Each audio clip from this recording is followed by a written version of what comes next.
Hello hi అండి, welcome to పాలకేస్ wonderland channel అండి. Head పాలక 8732. నేను ఎగ్ కర్రీ మామూలుగా మనం ఎప్పుడు చేసే విధంగా కాకుండా ఈ విధంగా చేయండి, చాలా బాగుంటుంది.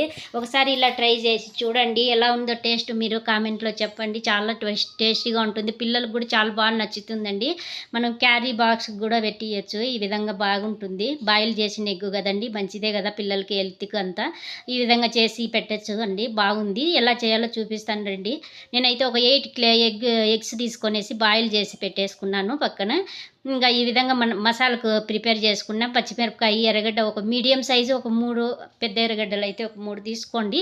గ్రేవీ బాగా వస్తుంది. ఆనియన్ ఎక్కువ తీసుకుంటే పేస్ట్ చేసేసుకుందామండి. ఆనియన్ క్లీన్ చేసి పెట్టుకున్నా కదా, వేసి మిక్సీలో వేసేసుకొని అల్లము, వెల్లుల్లి, పచ్చిమిర్చి, ఇంకా ఇది నేను అల్లం వేసేసుకొని, వెల్లుల్లి వేసుకొని, పచ్చిమిర్చి తగినంత వేసుకోండి. ఎందుకంటే మళ్ళీ మనము పెప్పర్ పౌడర్ వేస్తాం, గరం మసాలా వేస్తాం, కొంచెము అవంతా వేస్తాం కదా. అవి ఎప్పుడు వేయాలనేది చెప్తానండి, ఇప్పుడే వేయొద్దండి. ఇది మాత్రమే రుబ్బుకోండి. ఇప్పుడు స్పైసెస్ని బట్టి వేసుకోండి.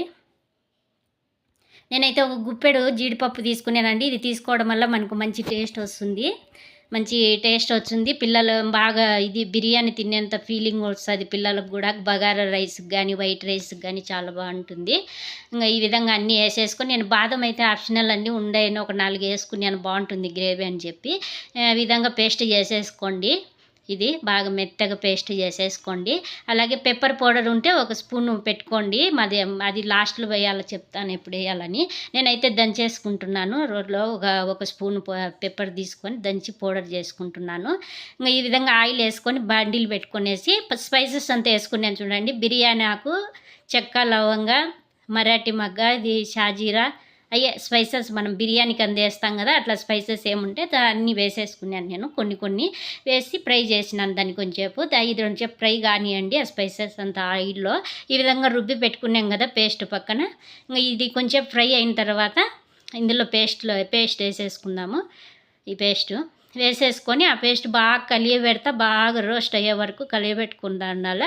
మీడియం ఫ్లేమ్ పెట్టుకోండి. ఫుల్ ఫ్లేమ్ పెడితే మనకు ఈ మసాలా అనేది పెనుముకు అంటుకొని ఇది అవుతుంది. ఈ విధంగా కలియబెడతా మీడియం ఫ్లేమ్లో బాగా కొంచెం ఇది చేయండి, రోస్ట్ చేయండి. వాటర్ హీటర్ ఇప్పుడే ఏం వేయొద్దండి. ఇదంతా బాగా రోస్ట్ అయ్యి ఆయిల్ సపరేట్ అయ్యే వరకు వేయించండి. అట్లా వేయించితే మనకు మంచి టేస్ట్ వస్తుంది.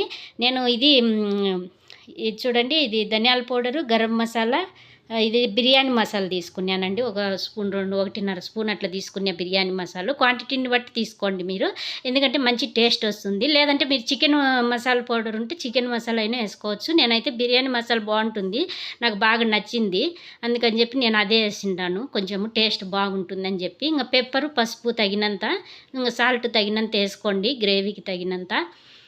ఇదంతా బాగా ఫ్రై చేయాలండి. సాల్ట్ వేసేది నేను చూపించలేదేమో మీకు. నేను ఇదే అయితే ఇంకా ఇదంతా బాగా కలియబెట్టుకుంటా ఆయిల్ సపరేట్ అయ్యే వరకు ఫ్రై చేద్దామండి. నేను ఇది బజ్జీ మిర్చి సలాన్ అని ఒక కర్రీ చేసిండానండి, బాగుంది. అది కూడా చాలా బాగుంది. అది కూడా కలర్ అయితే ఇట్లే ఉంటుంది. దాంట్లో ఇంగ్రీడియంట్స్ వేరే వాడినాను. పచ్చిమిరపకాయలు పెద్దవి ఉంటాయి కదండి, బజ్జీ మిరపకాయలు, వాటితో చేసినాను కర్రీ. నా ఫుల్ వీడియోలలో ఉండాది, చూడండి. మీకు ఇంట్రెస్ట్ ఉంటే గిన చూడండి. అది కూడా చాలా బాగా టేస్ట్ ఉండిందండి, అందరు ఇష్టపడినారు ఆ కర్రీ. పచ్చిమిరపకాయలు, పెద్ద పచ్చిమిరపకాయలు, నేనైతే బజ్జీ మిరపకాయలు తీసుకున్నా. కారం ఉండేటి అయితే గిన మళ్ళీ ఎక్కువ కారం స్పైసెస్ అయితే తినలేరని చెప్పి బజ్జీ మిరపకాయలు తీసుకున్నాను.